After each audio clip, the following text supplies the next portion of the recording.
Welcome to Detoxicity. By men, about men, for everyone. This is a podcast that's attempting to remix the narrative around masculinity, and I thank you for listening and supporting. If you're new to the podcast, I hope you check out the archive, which contains over 150 episodes. I'm always happy when someone reaches out with a friendly word or constructive criticism, so never hesitate to hit me up either via IG at DetoxPodGuy or via email, detoxpod@gmail.com. You can also contact me if you're interested in being a guest on the show or if you know someone who might be a good guest for the show. There's also a Detoxicity Patreon. Patrons get episodes 1 week early, plus I will mail you a cool DetoxPod fridge magnet. Go to bit.ly/DetoxPod Plus to find out more. Oh, one more thing. Late last year, I completed my certification courses, and I am now a life and relationship coach. I'm taking clients. Go to mike-joseph.com and book a free consultation. Thanks for listening. I really do appreciate you. I first interviewed comedian and writer Josh Gondelman way back in episode 39. That conversation took place nearly 4 years ago, so we had a lot to catch up on.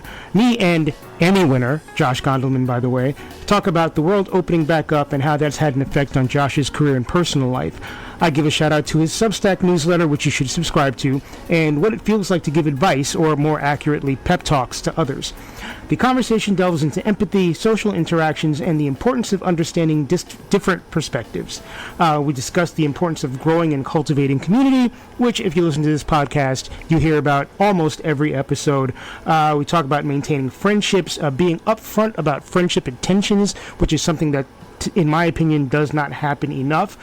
Josh emphasizes the value of being a fan of your friends and using social media mindfully to support and appreciate others. We also touch on the reticence towards earnestness and societal pressure to be cool or aloof. I do love the 0 and the 5 birthdays, and in advance of Josh's upcoming 4-0, we talk about what that milestone feels like for him. Josh is an amazingly talented and kind human, and I'm very psyched to welcome him back to the show, even though we recorded it while he was dealing with a bout of COVID-19. He is thankfully recovered. So here is Josh Gondelman.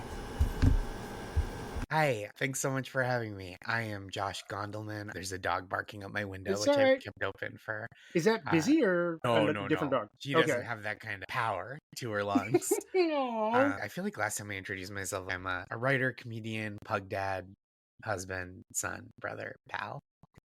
All right. Well, all of those things still apply after 4 years? Yeah, I think some of them, pug dad especially, feels like, wow, I can't believe that we're still hanging in there. She just turned 17. Our dog just turned 17. Yeah. I was about to do math in my head, and then I was like, "Nah, Mike, you shouldn't do that." It's like 119 in dog years.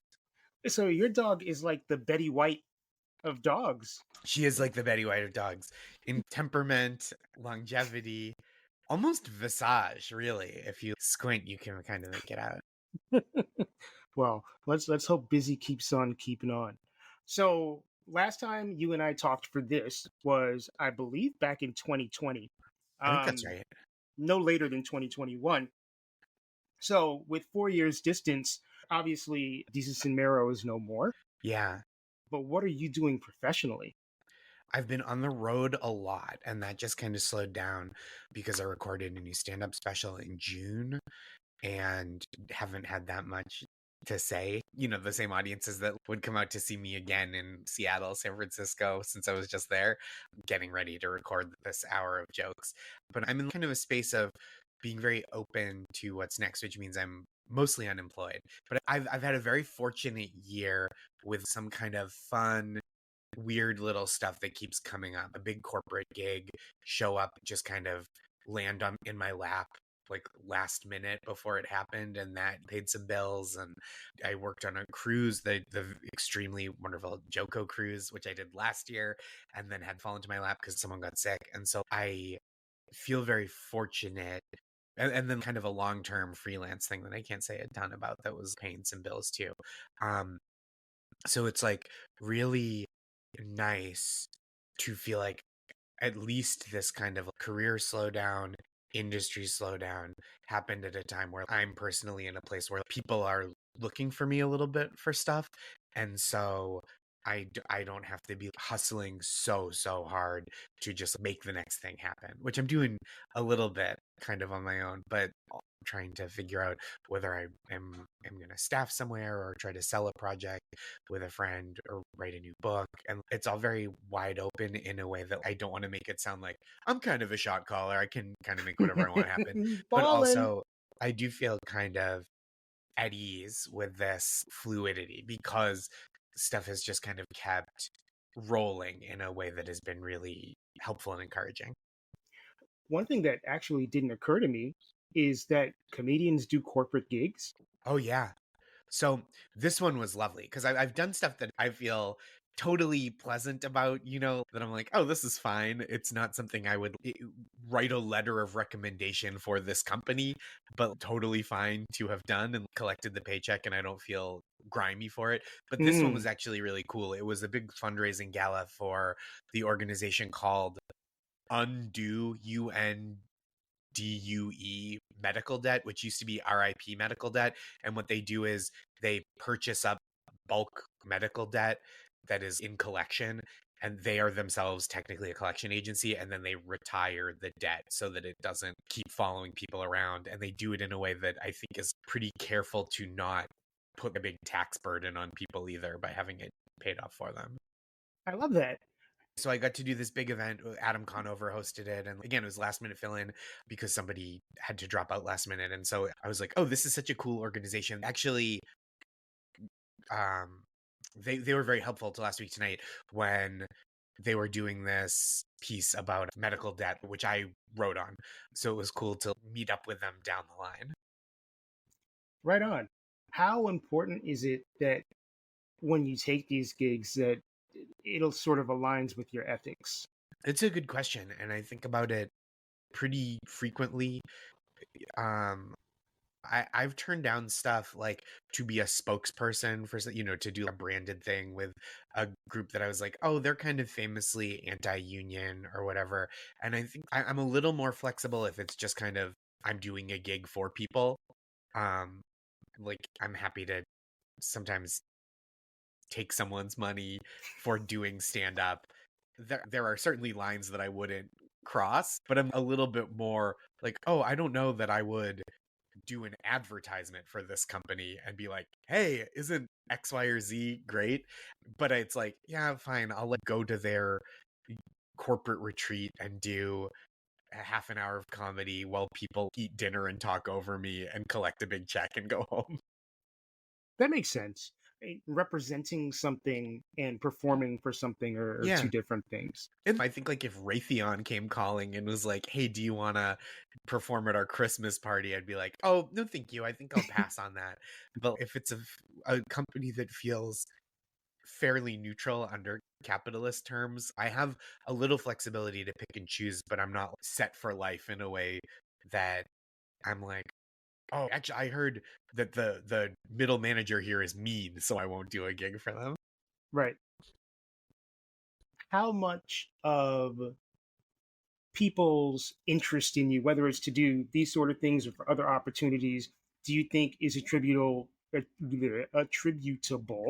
Mhm. to your persona, like the whole Josh Gondelman nice guy thing? I mean, I think there's some things that come my way, but it's less persona. My hope is that as much as my outward facing publicly known self is kind of a sweetheart, I think that more so it comes from the fact that I can work pretty clean if need be. I have a reputation for being easy to work with. I have a good resume. And so I think it's less the persona of who I am on stage and in my comedy, honestly, which is kind of nice that it's like, okay, I get the job done comedically, but it's also, I think I'm known as a person who will do the job and not be a headache on stage or off stage. I will say, I think like something like the Joko cruise, the specific stuff that comes my way, I know I had the right vibe on stage for their audiences. I've talked about it with Paul Saborin, who coordinates a lot of the entertainers for that and does a lot of the booking and really wants to make sure that the people that perform there are a match for the energy of the ship and easy to work with. But there are a lot of people that are easy to work with, I think, that are a little gruffer on stage, and they, I think, really appreciate a light touch there from the stand-ups especially. Sure. Cruises Yeah. for me.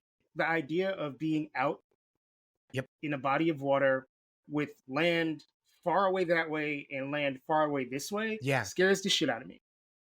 Had you been on cruises before? Because you don't strike me, and I'm not trying to be offensive here or anything like that. You don't strike me as a water beach guy, Oh, like a cruise guy. I do love the water. I don't love the beach. Well, I don't love going to the beach. That's the thing. I like being at the beach or by a pool. I have friends who are real New York City beach people that are like, it's a summer Friday and I'm going to the Rockaways.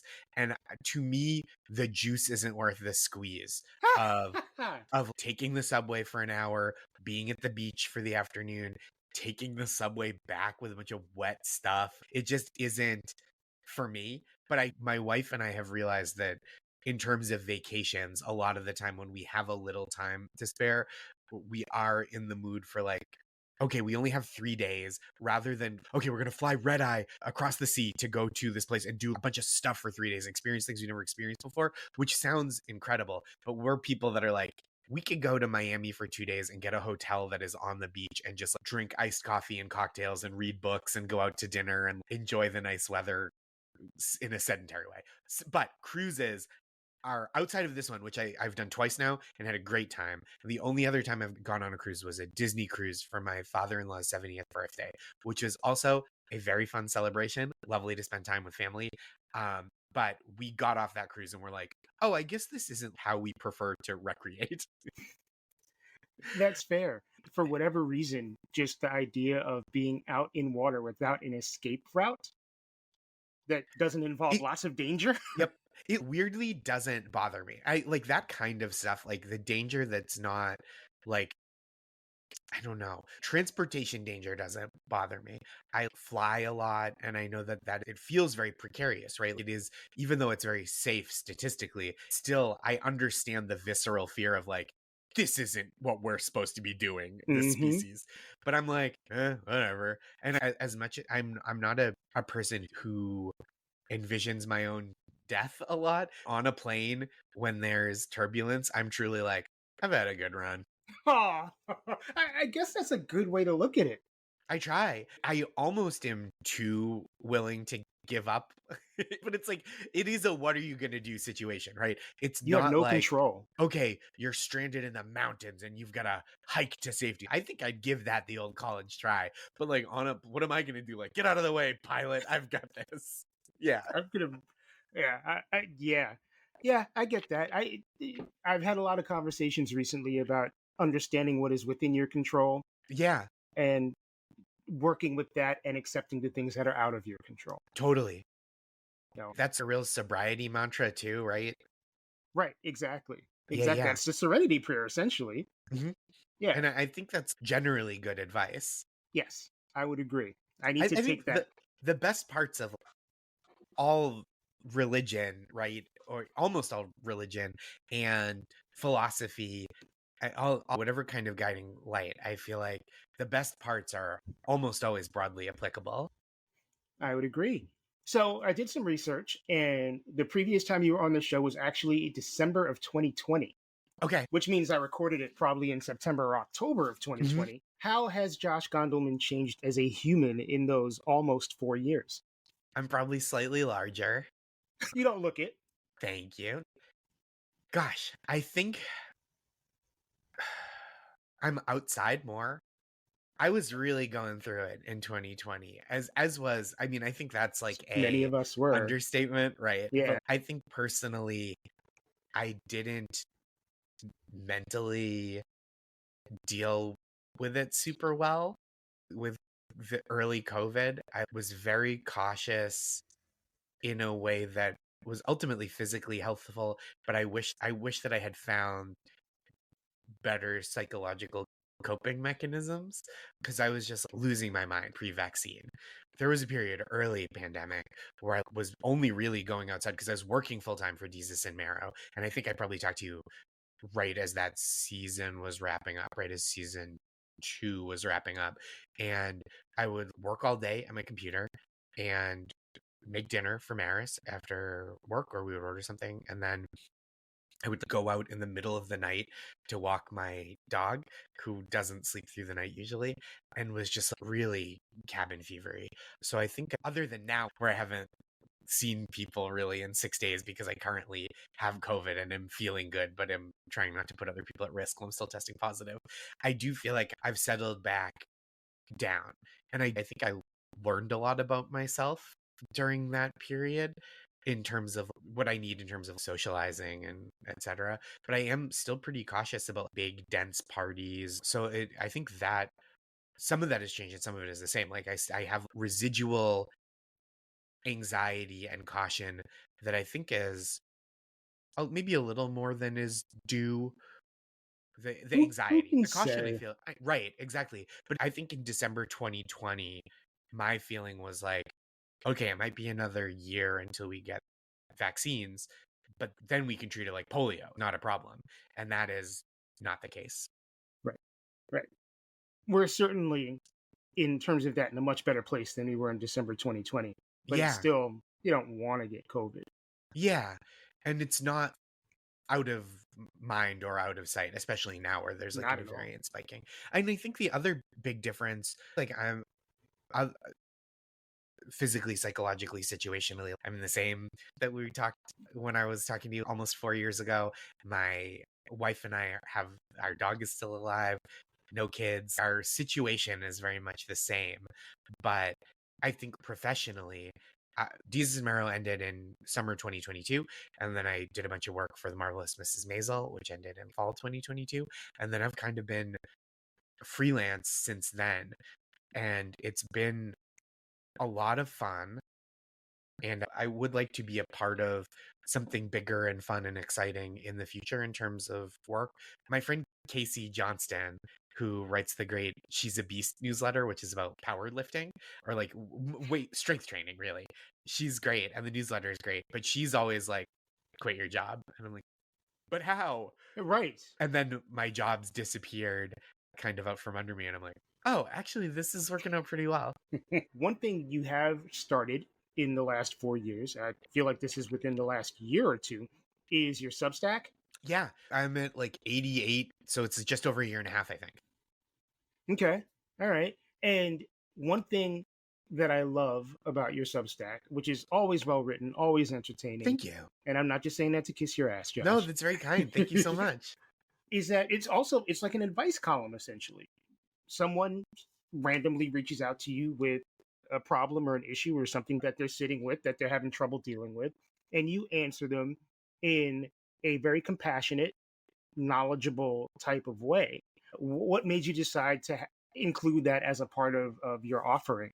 So it was really fun to launch this publication and feel it take shape and to give it shape based on what the feedback was, what people responded to, what I like doing about it.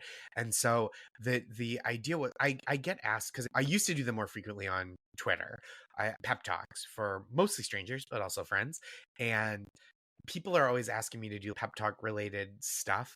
And I sometimes I I chafe at the stuff that feels a little self-helpy just because I don't feel qualified to do it and it's not what I enjoy. I consider myself a comedian, comedy writer, and so like all the other stuff I do is kind of, when I wrote my book, it was a collection of personal essays, but it was from the point of view of how funny can I make these and have it hold together as a book? What's the funniest version of this genre that I have the ability to create? And so that's how I approach all this stuff. So coming into it with the idea of this is going to be just servicey for people, it felt like it's not quite the work that I want to do, but I do. So I try to be pretty careful about most of the time saying, I'm not going to tell you what to do or not to do. I'm basically just going to tell you why the thing you think is right or why the situation that feels bad right now can get better. So it is kind of a long form version of these pep talks that I used to do in tweet length missives. So it's kind of shaped up where the general format is a little update from my life, whether I've been on the road or just doing interesting stuff in New York. If I have stuff to recommend, like read a book, saw a play, then there's a pep talk to someone or something in the zeitgeist, more or less. I did coconuts as kind of a nod to Kamala Harris and her coconut tree based Yes. philosophy recently. And then I'll do a reader pep talk. And then there's a little pick me up song of the week, which someone just asked for. And I was like, oh, that's fun. It's a way to do a couple paragraphs of music writing. I listen to a lot of music and try to always listen to new stuff. And then tour dates. And so it kind of shaped up of like, I'm coming in from the point of view of pep talks. I want it to be funny. How do I keep people engaged? How do I balance what I like to do, which is just the kind of bullshit riffing, with what people come for, which is I think people like the heart of it, which is like things can be okay. Not that things are going to be okay, but things might be okay. And so people write in and occasionally I'll be like, look, I'm breaking my no advice guideline to be like, you shouldn't do that, or you just have to get over this, or actually you should take this risk. But usually it is like, hey, you want to quit your job? Here's how that could work out in a good way. Because nobody's writing in because they need help considering why things could go wrong. Right. Your viewpoint is very empathetic. Thank you. Yes. So I had a little regroup with the group of people that I'm taking this course with. Yeah. And we talked a lot about empathy and how that develops. And something that's been top of mind for me for quite a while is being able to look at people or experience people and understanding the various degrees of empathy that people have or don't have. Yeah. Can you pinpoint where that became present for you? Like, where did Josh Gondelman's empathy button turn on? Gosh, I think I probably always had it to a degree. I think in terms of politics and organizing and stuff, I didn't start out in a super plugged in place, but I remember myself being very anti-war in high school, and wasn't going to marches, but I remember arguing with a teacher who was more conservative about it in high school. And I was like, oh yeah, that stuff was always rattling around in there, even though I didn't know exactly how to activate it helpfully or plug it into a bigger movement. This is going to sound so 24. I read Infinite Jest by David Foster Wallace, and it's become such a thing, that book of like, oh, it's elitist and snobby and whatever. But it really exploded my sense of empathy, specifically for people living with depression and addiction. And it's stuff that I didn't have a ton of vocabulary for or firsthand experience. Like I knew that it was something that was real. These were really painful issues that people dealt with, and it wasn't a fault. It was a disease or a condition that it's imposed on people kind of arbitrarily through whatever chemistry or circumstance. But the way that David Foster Wallace, who was allegedly in many ways kind of a abrasive, unpleasant person, and it's worth admitting that, it would be disingenuous to say that his writing about these topics didn't truly blow my sense of what this means and how people can feel when they are living with these conditions out of the water. Like just the idea of the experience of depression as detailed in the book was something that I was like, oh, depression seems bad when people have it. And I'm sympathetic to it, but just how the detail of he wrote, it's not like a sadness for many people. It is an absence of joy or hope. And it's like his description of why people die by suicide, not as one day waking up and going, today is the day I end things, versus waking up, people going, oh, today is actually the day that I don't have the energy to go on, feeling like such a seismic shift in my understanding of mental health. And even if that's not everybody's experience of depression or addiction, it just was like, oh, obviously there has been writing on depression and addiction forever, but just reading that book really touched me and was like, oh, I need to think about other people's minds in a different way. Our brains all work differently. Totally. And I think unless you read something or come across somebody who is able to articulate that very well for you, I guess you don't maybe fully believe it. Yeah, I just didn't have a handle on what people felt. Like when I would see depictions of depression art or talk to people, friends, family who lived with depression, I understood it more to be like a great sadness. And that's not critical at all. It's just descriptive. And then I kind of understood the facet of extreme hopelessness as its own thing. And I was like, oh, I understand how like depression isn't just like very sad, but I didn't realize this other dimension to it that's like, oh, treating it like feeling upset or understanding when people talk to you as it's not like a feeling of upsetness. And sometimes the scariest part is the lack of feeling donia, and that's not a concept that I'd encountered in such depth before that. And it really it like opened me up both specifically with those conditions of depression and addiction, but also generally to be like, oh, there are other ways that people can feel and that I should keep being attuned to understanding and knowing about them and other people, and kind of having my antennas up for what I'm feeling and having a better vocabulary. Very well put. Speaking of, or going back, I guess, to social interactions and talking about being social, I, you have a large group of friends. I do. I can tell from your Instagram. And I guess I'm also sort of peripheral in there. Yeah, we're friends. Hang out. We haven't in a while, but we have, do. and I ask this of a lot of my friends who have some level of notoriety, right? How can you tell when somebody's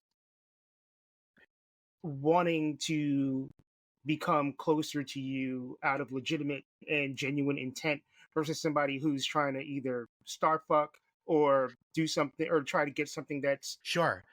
Well, for better and worse, I don't think I'm starry enough for people to try to fuck in that regard. But I do certainly have people that ask me for things professionally.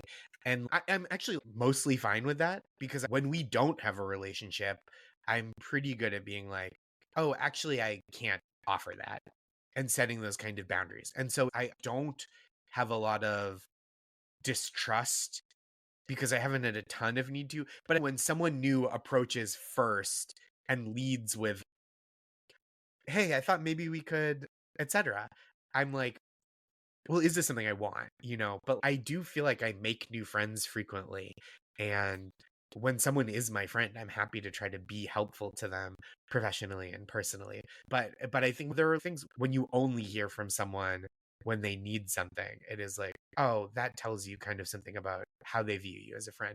But then on the other hand, I try to extend grace and understanding for that too, because there are certainly people that I know that I have asked for things before, and I don't do it every time I see them, but it's like, oh, I don't know them well enough to reach out just to be like, what's up, bud? Let's get a couple beers. But I do know them well enough that I'm happy to see them in person when we run into each other. I don't want to overburden them with stuff. But every couple of years, I might reach out and be like, hey, would you feel comfortable with this? And I'm always self-conscious about, I hope they don't think that it's just a climbery thing. And I think people in that position often know that they have this or whether not bandwidth, but they have a certain amount of credibility or that they could lend to things that people will ask about. And then it's kind of when people are being polite and when it's someone that you have the relationship with, it's on you to say yes or no. right. Sort of Such in a that sloppy vein. answer. I apologize. But no, I mean, I almost prefer sloppy answers to concise answers. Sure. Concise answers feel a little rehearsed. Totally. Yeah. Oh no, I haven't talked to anyone, so I've not been rehearsing.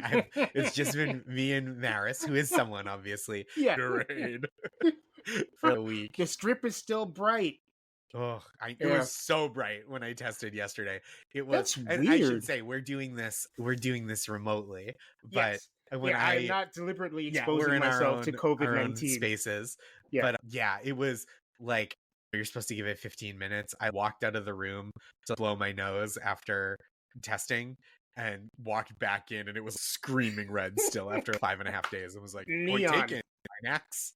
Wow. They were like, you definitely had Yeah, it. they're like, stay inside. Going back to the social interaction thing. Yeah. One thing I find that's sort of a common thread with a lot of people I talk to is the ability to meet new people and retain friends over time. And I don't know if that's something you've given a lot of thought to. I do feel as though it's different for people like you and me because we live in Brooklyn, Yeah. where you can't you can't escape other humans. If you're anything like me, you've got people on top of you, you got people under you, you Yep. got people on Same. either side of you. So, how do you grow and cultivate community? That's a good question. I think about retaining and maintaining friendships a lot, and I feel very self-conscious. I've a very close group of college friends that, because of my work schedule and just I'm a little less plugged in. A lot of them are still in Boston. Some of them, it's like a big hub of their social life is big yearly events. And I'm always so happy to see and talk to these folks. But I'm always like, I should do a better job maintaining these connections that for some of the group are more self-perpetuating just because of the circumstances. And then other people are just putting in the work that I have not as well. But and then a group of childhood friends that I feel kind of similarly of. And it's like group chats I think are helpful. That is my Yes. favorite kind of group chat, is people that you don't see all the time but are happy to be in conversation with. So that's something I think about a lot. And then in terms of cultivating community, I think really being upfront about friendship intentions is really nice, and being really sincere and forward about it in a friendly way. And then also when you work with people and when you're friends with people who work in the arts, I think being a fan of your friends, and that I think mostly for people who work in the arts, but it does extend to other things. Like I'm trying to use social media um both mindfully for my own career, but also the way I comment and share things. I'm really trying to be like an uncle about it, just being like, someone bakes a pie and I'm like, that's beautiful. It's really important to me across the board. Like I have a college friend, my friend Jess is a calligrapher. She taught herself calligraphy over the last several years and does wedding invitations and stuff by hand, a lot of hand lettering, and she's like developed some fonts, and it's really cool. And so it's not just people that are in my line of work where I'm like, I love the new comedy special, which is, I say that when it's true too, but just to be like, I love your font is like really nice, I think. And I think by being really open, I think there's something really vulnerable about being a cheerleader in that way, because I mean, not that I ever had any fucking mystique, but you don't have that sense of cool detachment. But I do think that that is really important. And that is one of the ways that I really try to cultivate community, is by sharing things that I'm enthusiastic about and telling people that I appreciate them and care about them. And I think being open about that and not holding that back for the sake of maintaining an invulnerability socially is important to me. Yeah, I'm thinking about that as you're talking about it, and the earnestness of it all Yeah. is something I aspire to. It's really impressive, and I'm wondering if the reticence towards earnestness is a cool thing or a guy thing or both. Oh, interesting. I I think it's both. Like I think there's a male socialization where you're kind of taught to want to be the guy, right? To be the big dog. And I think that that's not super useful in most situations, to be like, I have to be the alpha here. It also is not something that has ever been something I'm good at or has been advantageous to me, but I just don't think it's useful generally as an ethos or a vibe to be like, I'm gonna dominate the farmer's market today or Oh whatever. God. And but I think it is broader. I think there's all kinds of socialization. I think there's a premium on being a little withholding, right? I think people of all genders can be socialized to stay a little aloof. The female centric version of it is what you'd call, like, socially people say mean girl, and I think that's kind of the same as alpha bro, but just with a different coding. The instances where you put the extra bass in your voice are sending me right now. So It's very silly. I'm always doing silly voices and don't realize it till someone points it out to me, and I'm like, yeah, I do sound like that, huh? There it is again. I'm just imagining some dude in Massachusetts when you were a little kid just being like, Yeah. Josh, gonna kick your ass or something What like the that. fuck are you doing, kid? Like, Right, right, exactly. yeah, yeah. But I think sharing resources is really, it's the kind of thing that is like we're also talking, this is again, aside from gender, is this kind of scarcity mentality in the arts and under capitalism, right? Of this is mine, so it can't be yours. And I think feeling the security to go, this is mine and I want to share it with you is a really helpful impulse to cultivate. Yeah, it feels like for those of us who grew up in a certain time, anything that starts with the letter COMM is bad, but Yeah. it's communication, communal. Yep. Those are so important. And I do think that younger people, and look, my sample size of younger people is fairly small, Yeah. but they're realizing the whole, oh, this individualistic ethos that we've been taught really doesn't work. Yeah.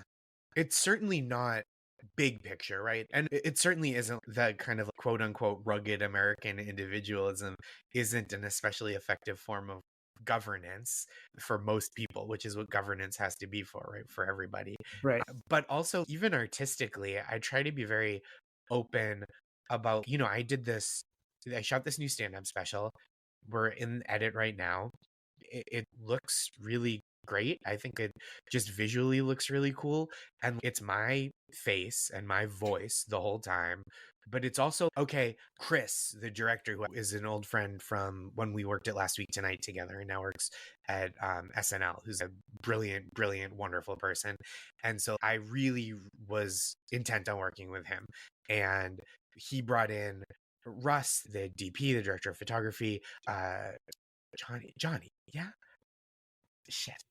I blame COVID brain. Mark Newell, the production designer, he brought in, and Robbie, excuse me, Robbie Fernandez from Moxie Pictures, and then the whole crew. I was blown away when I showed up on the day and was like, oh shit, this is how many people it takes to make this happen, right?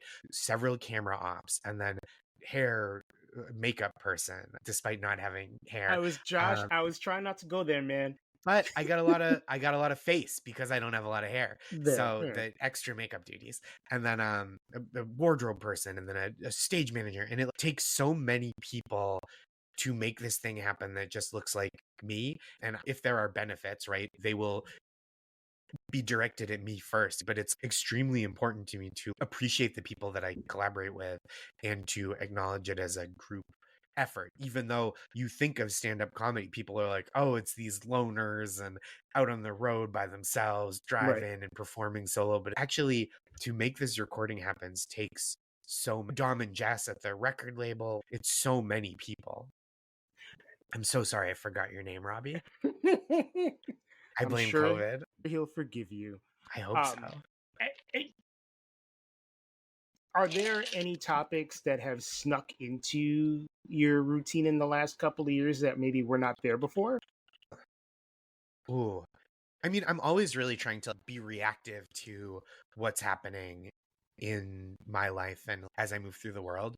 So it is there's stuff there's for sure. I'm hoping always that it doesn't just feel like on the next episode of Josh, this happened. I'm trying to feel very of the moment, especially because I'm putting out with the other things that I do and just my own capacity for generating new material and the degree of hunger to which it doesn't exist for me to put out new material. I'm not doing an hour a year, so it doesn't feel super it doesn't have to feel super continuous, right? Like, and it's okay. So I don't know. I have this bit that has been out on the internet already because I recorded it with Don't Tell Comedy, which is really cool. Last December it came out in January, or November, maybe it came out in January, and recorded in October is when it really was. And it came out in January. And there's a bit about a long time ago, having dated someone a long time ago who recently transitioned, and it took like kind of a really long time to get it right in terms of it has to be funny everywhere. It has to be funny in Brooklyn, but it has to be funny in Oklahoma City, and it has to be funny in Dallas and San Francisco, and I want people laughing at the parts that are funny, not just like, oh, that's weird. Right. But the like insights and thoughts and realizations about me and my life and the dynamic between me and, I mean, it's very safe to say my friend Gabe, who the joke is about. And so it's been, I guess, a year and a half maybe that joke has been in the act, and it really is cool, I think, to feel like, oh, I had this experience and I was able to like translate it comedically. Oh, so it has to be funny everywhere, but it also has to, I think, represent our dynamic honestly to him. Like, I don't want to be selling him out for the sake of jokes, and I want him to be like, yeah, I agree with that.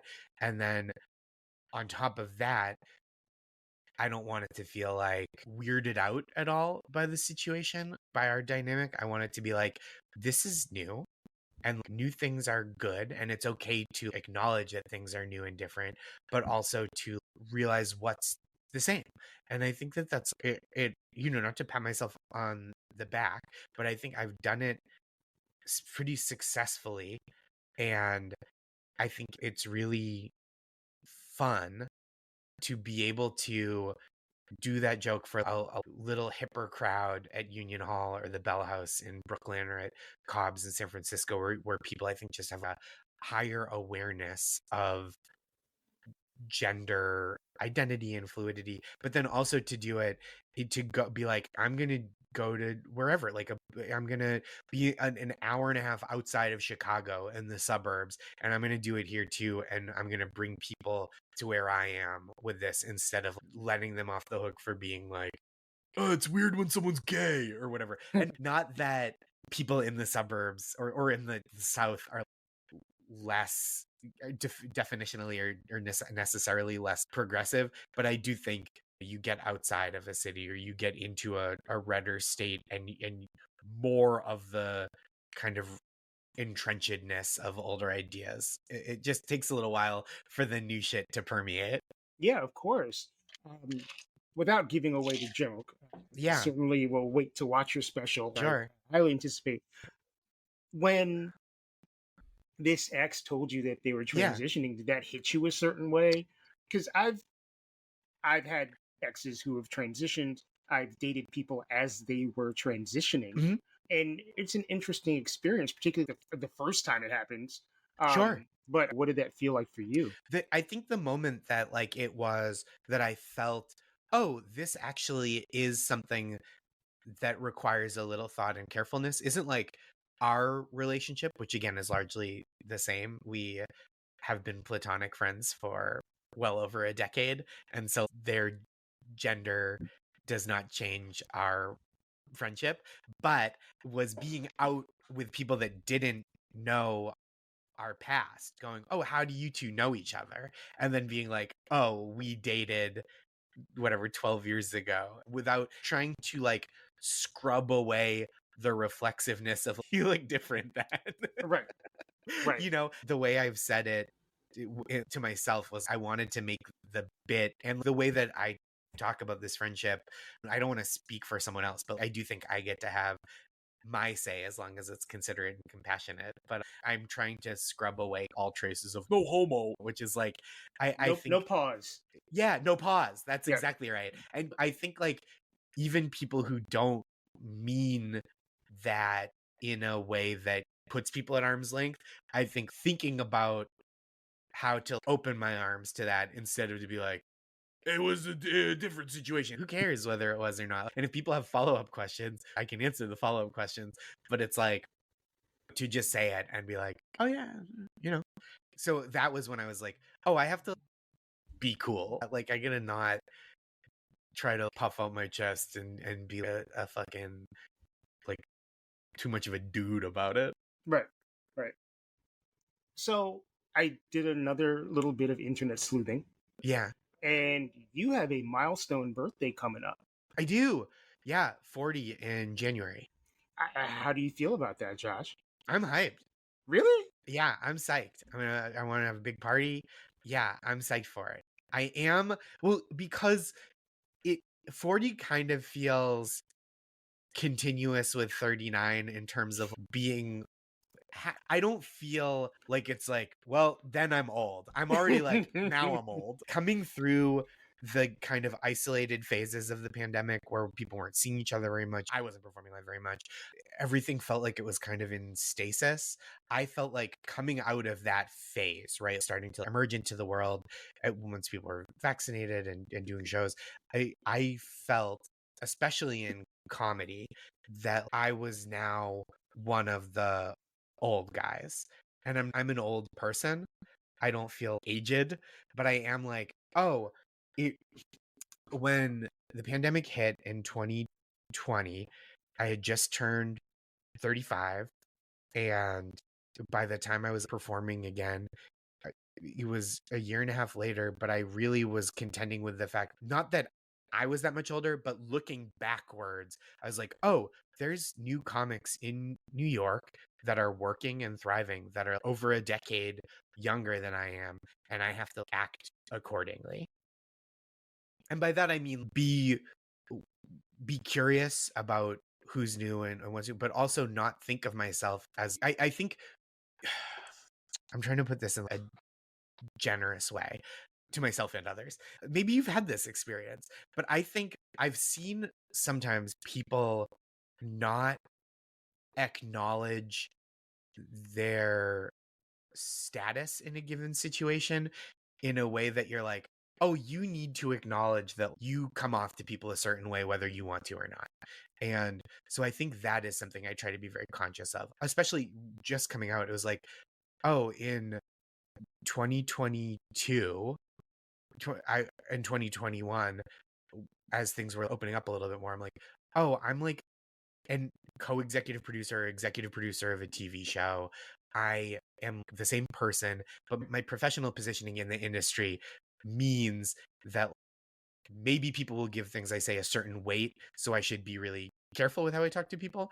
And maybe people don't give a shit about me. Not that I should treat myself as better or different than anyone else, but I should go, oh, I remember when I was younger and I would work with people that were a little bit more established.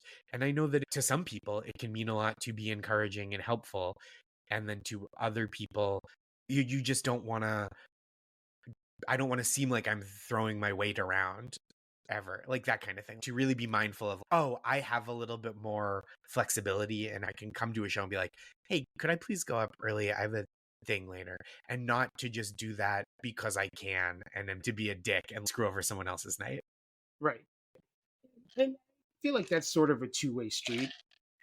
There's what you come across as, and then Mhm. there's the perception of the person that you're interacting with and what they're thinking that you're coming Totally. across as. Yep. So I Yeah, think being I being think that's mindful right. of all the sides. Yep. To know what you're doing and then maybe how people perceive that differently than they would have if you were in a different position. And I try to be approachable and effusive, but not in a way that I feel like I am foisting myself on people in a way that they have to endure because I've achieved a certain amount of, well, I guess I gotta humor this like fucking piece of shit. And so it's yeah, that's kind of the wavelength I've been on for the last few years. And so I'm mostly just psyched for 40 because I'm like, whatever phase I'm in, I feel like is still rolling. And I don't think 40 is like new phase. Yeah, it's a good way to look at it. I feel like some people, I mean, I've done this. Put the age with the 0 at the end comes up, or the age with the 5 at the end comes up, and you're like, my life. But it at the end of the day, it's just another year. And I mean, there's nothing wrong with taking stock and sort of just acknowledging where you are and maybe figuring out some things you would like to be to better reflect that. There's nothing wrong with any of that. Yeah, So, totally. oh, because you're such a nice person, Josh, I gotta ask this. When was the last time you were really a dick?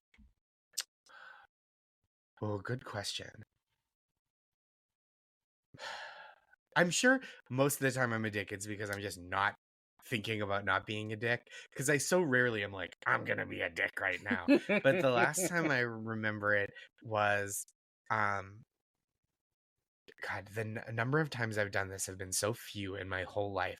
But in January, my rental car died. Like my car battery died. I was in the suburbs of Chicago, had to drive to the airport. It was negative 17 degrees and the battery just died and I missed my flight.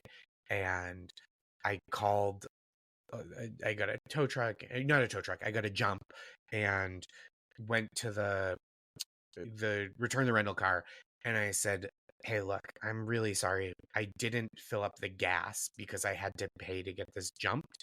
And I was worried about turning off the engine before I brought it back here and having it die again. So the car was defective and I was trying to bring it to you efficiently and then get to the airport.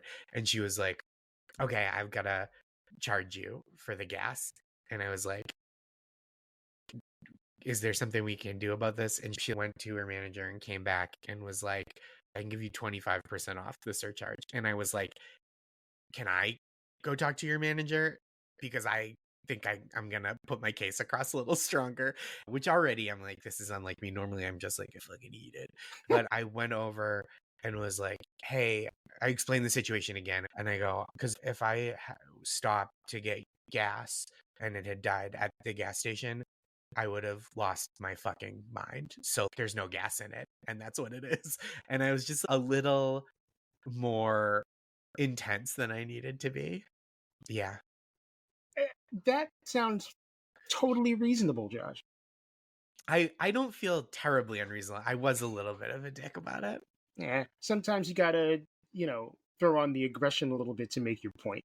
Yeah, that's true. All right. Last question. What I've been doing with my last couple of shows for the benefit of the people that actually pay me via Patreon is sort of turning the tables and asking if there is any question that you would like to ask me. Yeah. Oh, great question. Okay. My question for you, what was the last piece of art that you saw, whether it's like music, theater, whatever, that really kind of knocked your socks off and made you feel like the potential for surprise and excitement was still there? Oh my God. That is a really, really good question. Um, I will say it has not happened uh, in the realms of film, TV, or music in a hot minute. Okay. It's been a while. I've been doing a fair amount of reading recently, and I'm just trying to think of books that I've read recently that have really caused a bit of a reaction. Questlove's latest book is hip hop history based. Yeah. Resonated with me, and it resonates with me because Amir is so knowledgeable. Yep. But also because he's only a couple of years older than me. We have very similar cultural touch points. So I felt like I was like, somebody gets me. Yeah. Did you But listen to the season of Open Mike Eagle's podcast that was all interviews with him? no, but I need to. It's so good. Not to come on your podcast and recommend another podcast. Please do. It's terrific. I mean, that season, the most recent season with Questlove and the first season with Prince Paul are my two favorites, but the other two are also very good with Dante Ross and LP from Run the Jewels. And yes. I was gonna say Company Flow. Company Flow, right? Yeah. That's not gonna. I was like, that's not gonna communicate to this audience what I need communicated. I get it. But, yeah, I knew you would get it, but I was like, this isn't for the people. Yeah, or at least not for enough of the people. So Questlove's book, I read a book by this guy named Jason Green, who is a Pitchfork writer. I love Jason Green. Yeah, who I've also met a couple of times. Yep. And so you know what his book is about. Yeah, it's really sad, really heartbreaking. And it's definitely the last time I cried while reading a book. It affected me very deeply, and I don't have kids, but just I don't know, it pulled the heartstrings. Yeah. And then to be like, man, this is a guy that I just had a beer with. Yep. I met him, then I bought the book and read it, and then we hung out again. Yep. And it was a little awkward because he didn't know that I'd read the book. Yeah. And I saw him and I hugged him and I wanted to just hug him for 30 minutes. I know. And I was like, okay, Mike, can't do that. Like, we're going to sit on this roof, we're going to drink and listen to music and blah, Yeah. blah, blah. And Yep. then I texted him and it was like, hey, Jason, by the way, I just want you to know that I read the book. And next time we see each other, you might get a longer than normal hug. Yeah. And he was like, bring it. So That's great. yeah.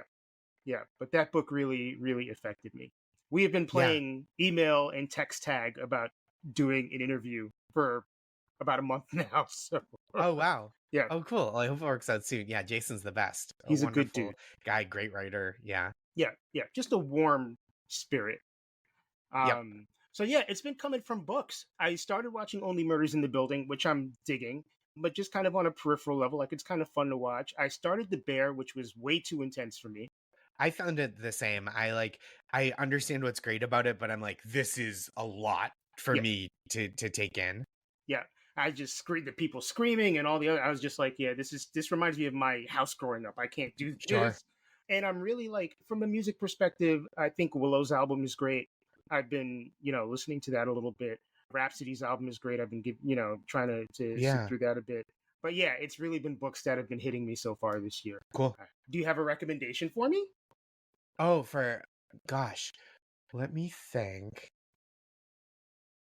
I'm trying because I've had a lot of experiences, or not a lot. I haven't read that many books this year, but the last few books I've read have really done that too. I just read "Sellout" by Dan Ozzie, a music Okay. industry book about Yeah. like punk bands from like Green Day through Against Me, and like kind of tracking all these bands through their major label experiences, which is really interesting and like really beautiful about art and capitalism and etc. But like Trees by Percival Everett, which is a recommendation from my wife, and so he wrote the book Erasure that American Fiction was based on. Okay. And Trees, Maris was like, this is like an even better masterpiece, and it's like so heavy but super propulsive, and like there's like a lot of like really bleak humor in it. It's really, really good. Awesome. In the same kind of vein as The Sellout by Paul Beatty.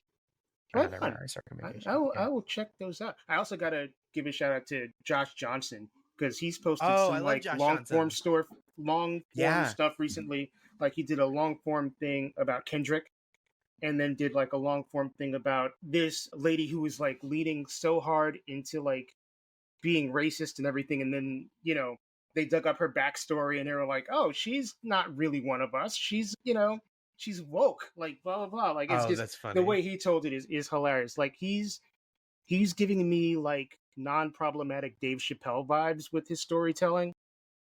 He's really like giving himself, he's so funny, and he's really giving himself like space to stretch out and breathe, and like audiences have really come to him, and it's such a cool thing. He's like a really, really funny, nice guy. Awesome. And he just reminds me of my friends. So Yeah. yes. But cool. I can hit stop now. Great. Thanks so much for having me. Thank you, Josh, for taking the time to be on the show. And additionally, thank you for taking the time to do so while you were ill. I really, really appreciate it. Josh's special, upcoming comedy special, is not out yet.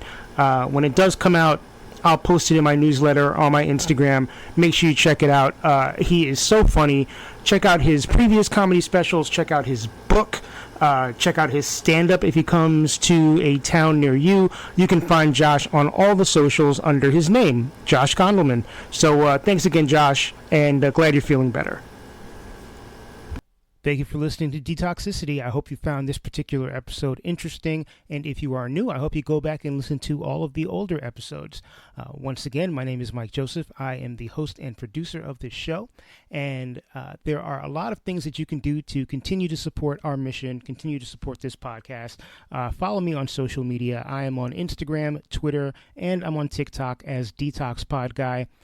You can also send me an email if you'd like. I'm at detoxpod@gmail.com. I am always on the hunt for people with interesting, inspirational, and powerful stories. So if you know somebody who fits that bill, or if you yourself fit that bill, please don't hesitate to drop me a line via email or via social media. Please make sure you subscribe on your podcast platform that you're listening to this on. Rate, comment, help a brother out, help us move up in the rankings. Follow me on social media. Like I said, follow our Patreon, or subscribe to my Patreon, actually. Patreon.com/DetoxicityPod. You get access to exclusive episodes. You get episodes a little earlier than the general public. You get a cool-ass sticker. Lots of stuff. Once again, Patreon.com/DetoxicityPod. Quick shout out to Calvin Williams for providing the music and doing his magic on the logo, which was originally designed by Jacob Block. I thank you all for listening. I wish you all the best. Please take care of each other. Till next time, peace.